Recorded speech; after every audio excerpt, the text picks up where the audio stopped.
And welcome everybody to the Lakers Outsiders podcast. I am your host, Gary Kester. Joining me almost as always, my partner in crime, live from Reno, Nevada, or somewhere close to it. Honi, how's it going, man?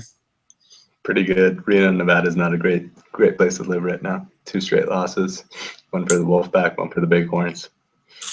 Yeah, let's talk a little bit about that Wolfpack loss. Who did they lose to again? The Boise State Sack of Potatoes, I think, is the team name. Yeah, it's the Potato State University. Those guys with the oddly colored football field. That's how people know us now. Yeah, that I'm not gonna lie, that win felt good. That felt good to have that one over you. I'm so mad. Still so mad. And when Nevada comes here and wins, you can throw it back in my face. I hope so. Oh man. So college basketball aside, let's talk. This is a Lakers podcast after all, so I guess we'll talk a little bit about the Lakers. The Lakers played the Golden State Warriors for the third time tonight. And just like the first two, they got beat pretty badly on the scoreboard. So, but it's to be expected. Admittedly, I didn't get a chance to watch the game. I was working during the game, and I kind of was happy about it. But I'm going to throw this, Honey, I'm going to throw this one to you just to kind of recap the game, maybe some positives, some negatives, some things just that jumped out at you. I think for the most part, the game was a pretty big positive for the Lakers. They were in the game for the first 2.5 quarters before the Warriors turned into the Warriors again. Mm-hmm. And the young guys were all pretty good. I don't think any of them had their best game, but all of them were pretty solid at the same time, which was pretty cool to see. Kobe was kind of up and down. He didn't play really well, but he had his moments where he was somehow turned into like prime Kobe defending Klay Thompson, which was really weird, kind of awesome, but also really scary with the whole Achilles tendon thing. Oh yeah. I think the biggest positive for me was seeing Tariq Blackett on the court, though. It's been a long time, and I needed assurance that he was still alive. I know. It figures like a game I'm not able to watch. I mean, I'll watch it a little later on, but like the game I'm not able to watch live, Tariq Black finally gets in there. And I did look at his numbers. He was, I think 6 points, 6 boards. He seems to be pretty good at that. He seems to be good at just racking up, a solid, consistent amount of points and rebounds. And he just does a solid job. I don't know why it's such a hassle to get him minutes. It almost takes 2 or 3 injuries just to get him a chance. Yeah. And not really sure why that's the case. But since we're on the subject of Tariq Black, and we'll come back to the game in a second. Obviously, he's a high energy guy. We talked a little bit about this last time, but I noticed that you brought up a good point on the just running the Twitter account tonight. I did see one of your tweets about his ability to roll to the basket. Just go ahead and talk about kind of what that does for the Lakers offense and kind of how that feeds into everything that they're trying to do. There's so many different things that come out of it. For one, it's just really good for just the confidence of guys like D'Angelo Russell and Jordan Clarkson, because they're so much better when they play with him in pick and rolls, because he rolls to the rim so hard every single time, and he's really good at catching the ball, unlike Roy Hibbert. He's really good at jumping up in the air for lobs, and he's really good at finishing around the rim, but just dunking it and laying it up or whatever. And not only is that good for those guys because they can rack up assists and it helps their confidence, but it also, once he plays a little while and defenses get used to watching him basically dunk every single time, they're going to start crowding the paint a whole lot more, which opens up space for a bunch of other guys. Right. I saw one play where I think it was D'Angelo and Tariq running a pick and roll.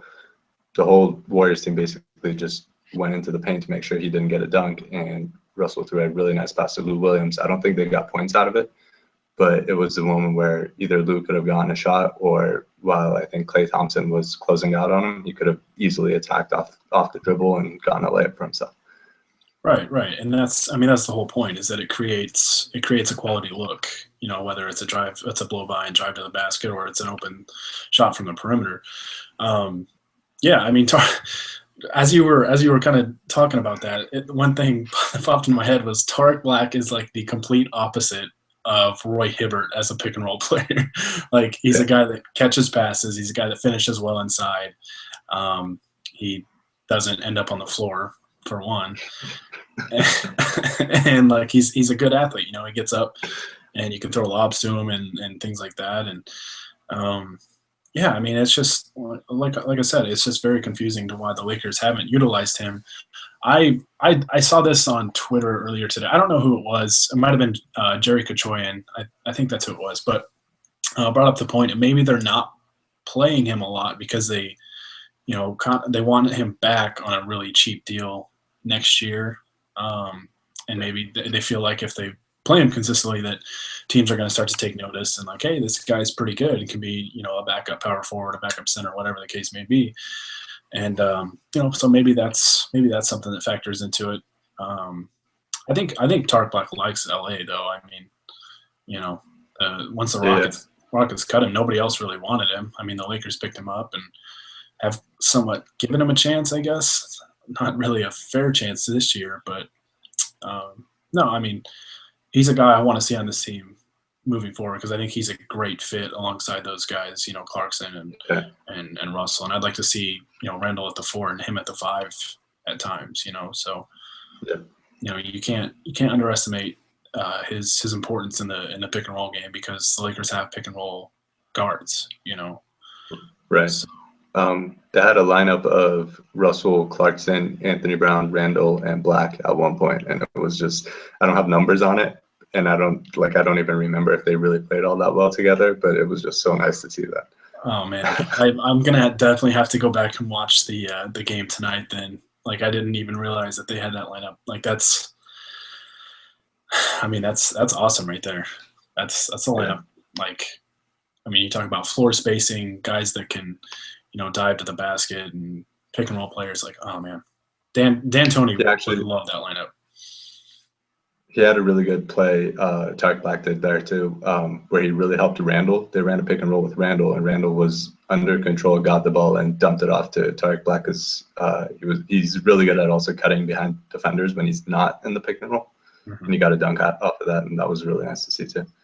Yeah, I mean, Tark Black, he's just a solid player. I mean, there's really, I mean, no really other way to put it. I mean, he's a lot of people don't. I mean, a lot of fans from other teams might not know about him because he doesn't play a whole lot. But I mean, we've seen enough to kind of show like his motor and his ability to. I mean, in his own way, kind of break down a defense just by how effective he is rolling to the basket and setting solid Yeah, screens, and things like that. I mean, just little things like that, man. They kind of go unnoticed at times, and I think his impact outweighs maybe his statistical production. yeah, So yeah, definitely want to see him get more minutes moving forward, and I think Laker fans everywhere can agree on that. So yeah, let's go back to the game a little bit. This was Kobe's last time playing in Oakland at Oracle Arena. And I did see Jerry West's tribute to him before the game. What were some of your thoughts on that? tribute was pretty awesome. Seeing the guy that basically drafted Kobe by trading for him, and just talk about how much he saw in Kobe just from workouts. They also interviewed him during the game, and he said something about basically seeing in Kobe's eyes that he was going to be really amazing. I don't necessarily buy that entirely. I'm guessing he saw more than just in Kobe's eyes before he decided to trade Vlade Divac for him. But either way, it was pretty cool to see just like a really legendary guy see that at 17 years old, he knew Kobe was going to be really great. Yeah, I mean that tribute was. I mean it was really something. I mean I was watching that and all I could think of was like, man, how is Kobe getting to this without just like the tears flowing? I mean because that was like you said. I mean that was the guy that saw something special in a 17-year-old kid coming out of high school in Pennsylvania. That a lot of people didn't, and you know it's crazy kind of the story that those two two have together. It was kind of like a father-son relationship, and Yeah. you know, it's two Laker greats that made their own legacies with the Lakers, and brought a lot of fun memories to this franchise. So really cool to see that tonight. Okay, so Also, really cool ovation you got at the end. Kobe getting subbed out in the fourth quarter. That was one of maybe the best ovation I've seen him get during this whole farewell tour thing. It was pretty cool. it's well, and the funny thing is, like, going into this, I mean, I kind of predicted, I guess, expected this, because I mean, you kind of hate these players. Like, you hate certain guys. Well, I don't know if you want to say hate, but there's Yeah. certain players that you just don't like, but they're great players, and when they start to go, you just start to appreciate them. And it's great to see Mm-hmm. Kobe get this. And I've seen some people say, like, oh, he's gone soft this year, and it's like, he's been Yeah, who like the cares? fiery competitor for 19 years. Like, he deserves everything he's getting this year, because he's meant so much to the game. And I know I'm not the only person that grew up wanting to be exactly like number 24. So Yeah, for sure. yeah, it's he's meant a lot to, I know, just thousands of young fans and adult fans everywhere. So Kobe, if you ever watch this, man, you deserve it. And Yeah, dude. We make love make you. sure Come you on the play next podcast. Saturday.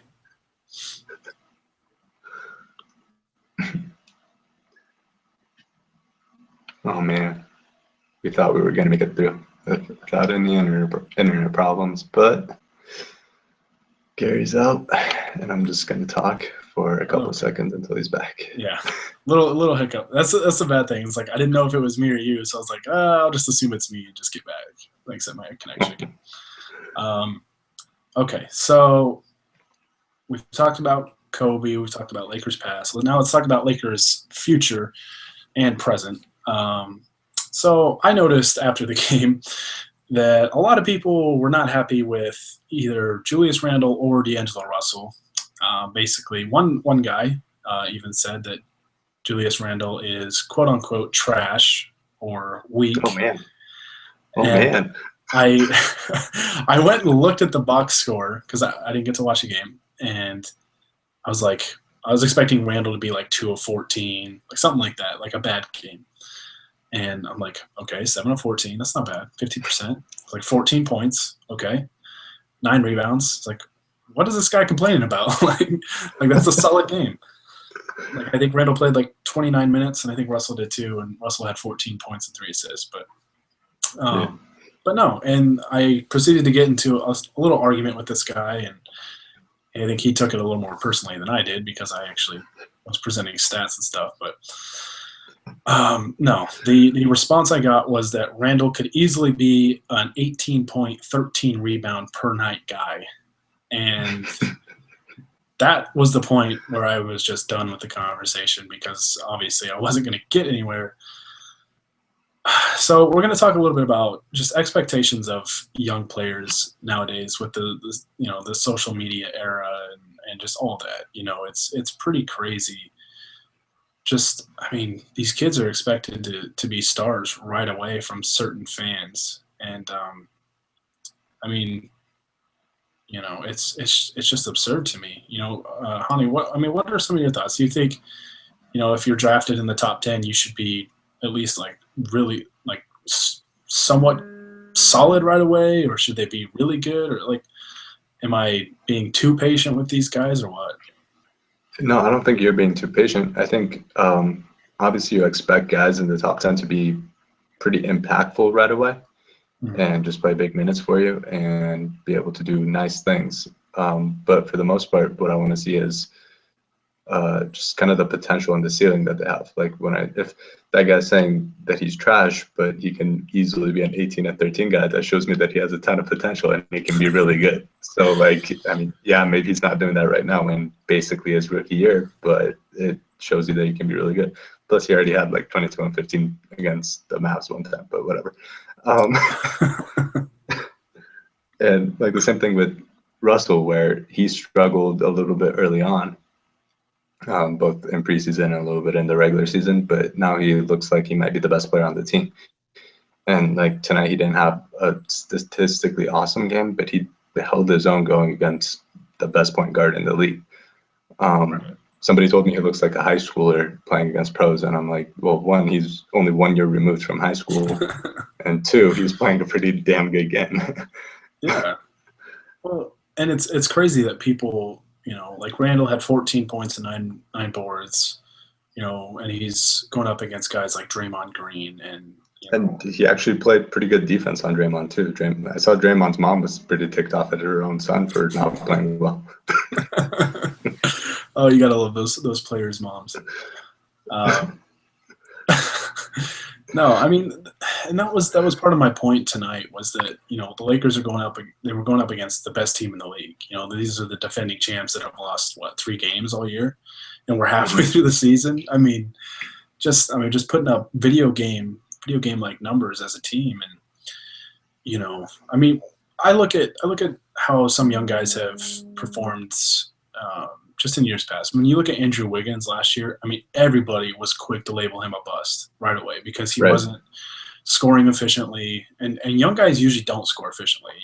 Even if they're centers. Like, I mean, I don't know what Jahlil Okafor is shooting. I don't know what Karl Towns is shooting, but they're Karl guys, Towns has been pretty awesome.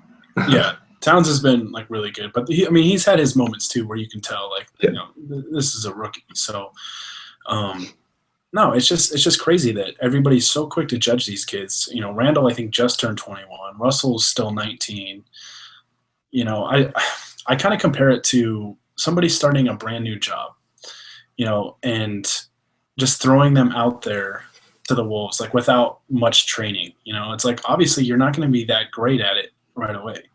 It takes time, it takes repetition and practice. And, I mean, this is, I'm not comparing like every, an everyday job to the NBA or anything, but it's kind of like that situation where you just need time to get, acclimated with, the way the game's played, the speed of the game, because it's a completely different challenge every single night. And, everybody forgets like Kobe's rookie year wasn't very good, Yeah. And I think he turned out okay. I mean, so I don't know. It's just crazy to me that we expect so much, and I think it's a product. Would you say that it's a product of kind of the era that we live in with social media and all that sort of thing?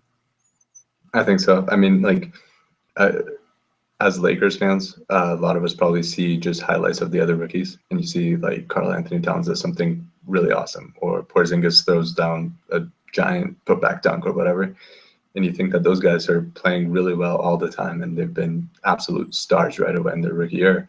And then you see D'Angelo Russell during the whole game, and maybe he doesn't do as many fancy things. He doesn't put up as many great numbers, but he'll do a few really good things, and you don't notice the whole game, but you see all those little clips of him not doing as many starry kind of things as the other guys, and all of a sudden it's like he's not as good.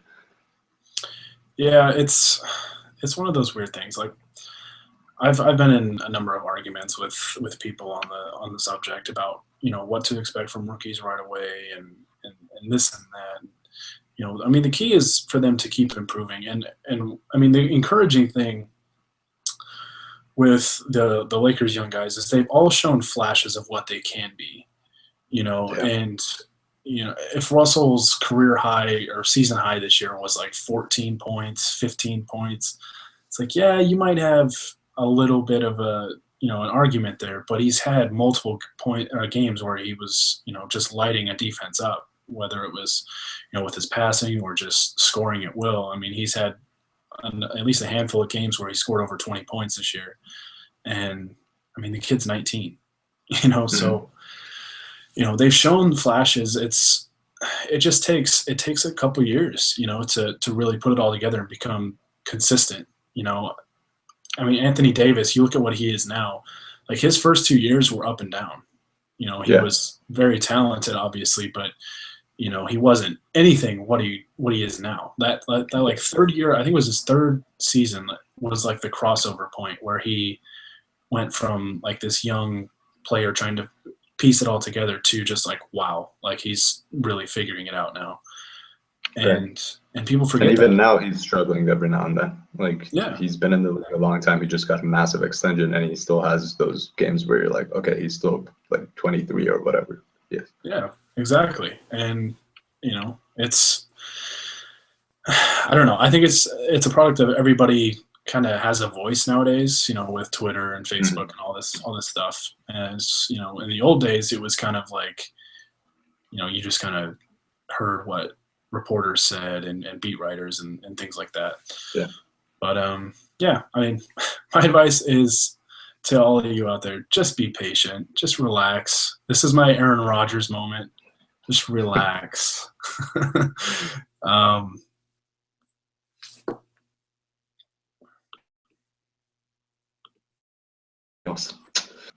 man, made a good joke, and Gary, my internet was telling me to relax. Apparently. Okay, so yeah, that's. Do you have anything else you wanted to add to that?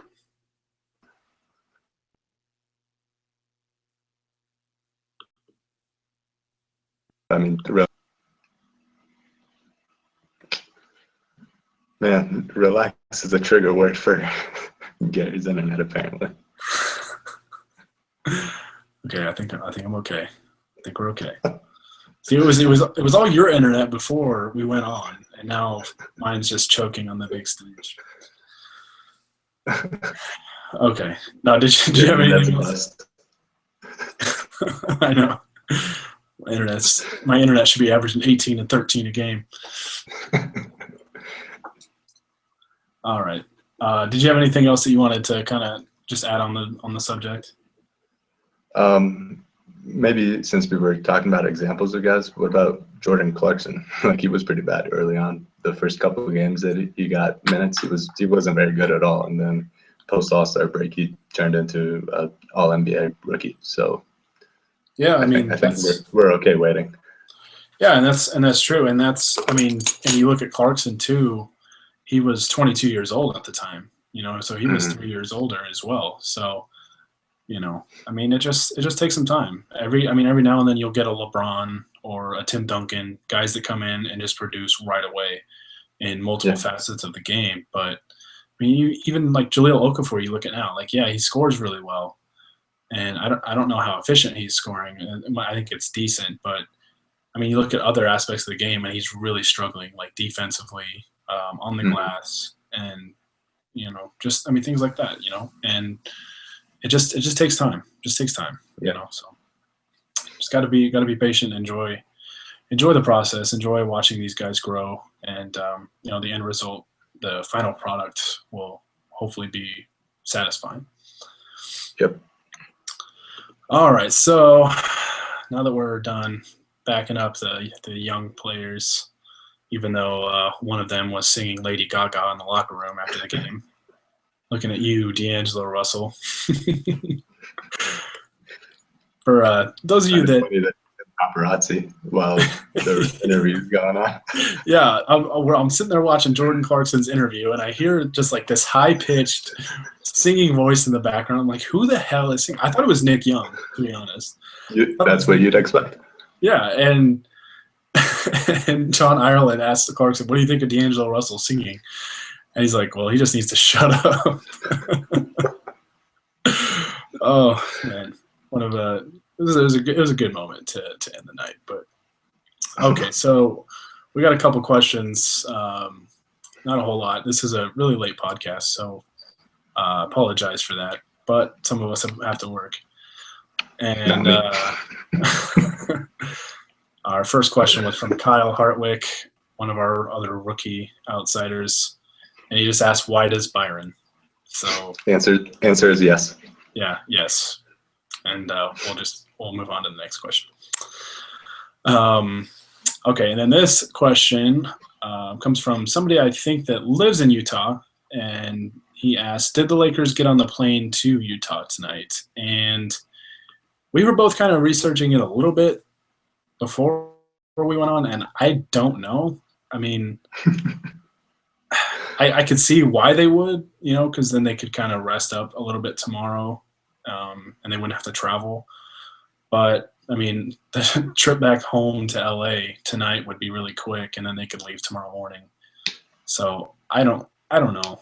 I have plenty of experience seeing Lakers games in Utah. So if you're curious, I know a lot of Laker fans try and find their like hotel to see like them get on the bus and stuff, which I've done that and it's pretty cool. I think if you're in Utah tomorrow or Friday, Saturday, the last time I was there, they stayed at the Grand, I think it was the Grand America Hotel, and we got like really good pictures and stuff, and a lot of Laker fans there. It was really cool, fun environment. So maybe check that out. I don't know if they've changed. They probably will now that I just put this on the internet where they stay when they're in Utah. But Millions of people are going to that hotel after yeah. listening to this podcast. We're gonna get like a live helicopter feed, like, oh, there's a massive audience in front of the Lakers hotel. Oh, you're welcome, Lakers. That's all I gotta say. Okay, our next question is candy related. We talked about Oreos last time, and they still haven't agreed to become our sponsor, which is something. But our very own Matt Vazine asks, "Is Idaho Spud edible?" And Honi, I take it you've never had an Idaho Spud bar. No, but I mean, just the fact that it's a candy bar that has the word Spud in it makes it seem like it's not edible. I will say, I don't know if they're sold outside of Idaho. I've had my share of Idaho Spud bars. They're all right. They're not bad. When Matt does his candy bracket, if they're a 16 seed, vote for him. We got to get the Toblerone love though, because he told me nobody votes for Toblerones, and I don't get it.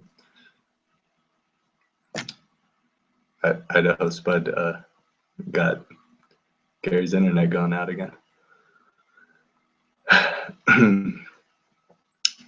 So, while we're subject, how dare my internet interrupt me when I'm trying to talk about Spud bars here, man? No, Spud bars are all right. They've got like a kind of a coconut thing going to them. It's like a chocolate with some coconut, and they're not bad. They're not bad. So why are they called Spud bars? There's nothing potato related to them? I mean, they kind of shape like a potato. And like the bag that they're in is like brown. It's got like a potato pattern on it. Yeah, like it's. That's so weird. I'll never understand Idaho. I'm gonna send Idaho Spud bars to everybody in the Lakers Outsiders. That's just what I'm gonna do.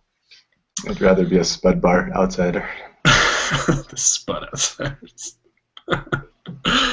Oh man. Okay, so we've got an actual Laker question. Now that we're done talking about potato candy bar. So it's a draft question from somebody who has like an awesome avatar. It's at BJ_Meta, who has Peyton Manning with longer hair, and it's fantastic. But it's a draft question. Says Simmons and Ingram are the standouts who we must take, obviously, if we're in the top two. And his question is, what are your thoughts on trading if we land with the third pick, what are your thoughts of trading it? I would seriously consider it. I'll put the caveat on that I know basically nothing about the rookie class.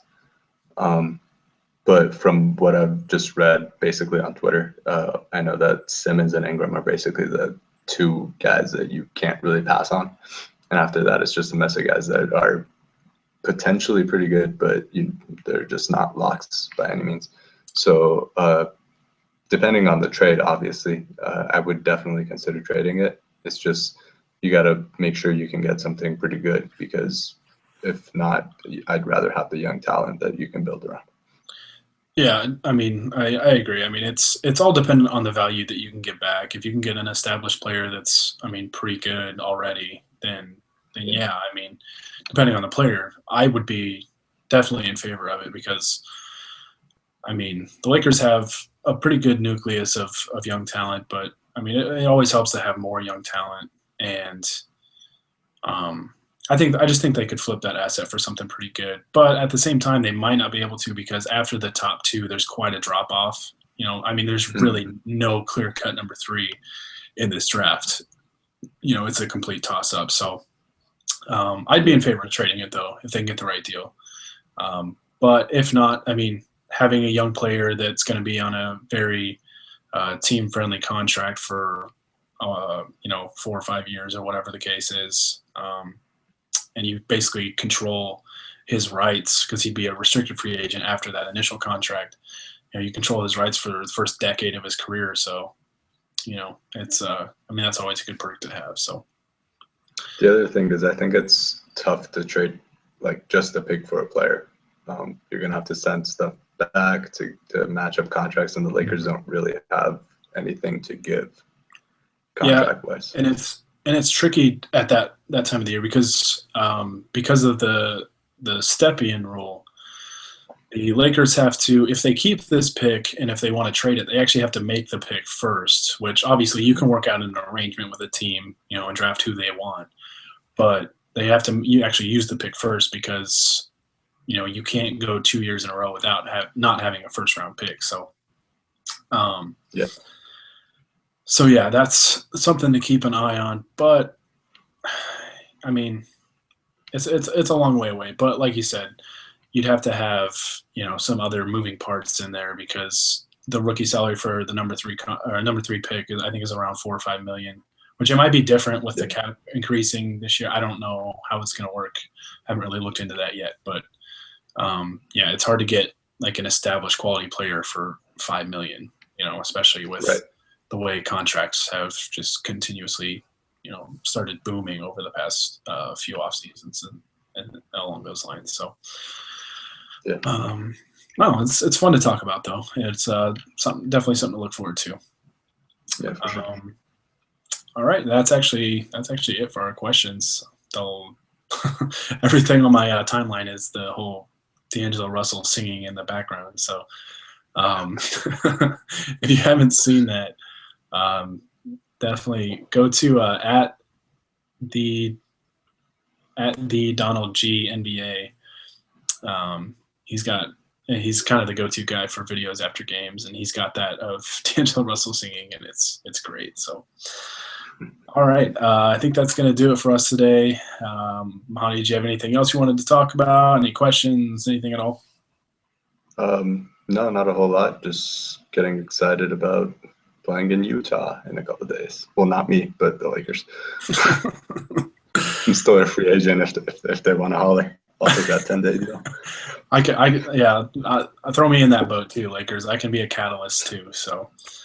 But make it quick because school starts on Tuesday, so I can't really. Oh, see, I was in school all week, so they're gonna have to work around my school schedule.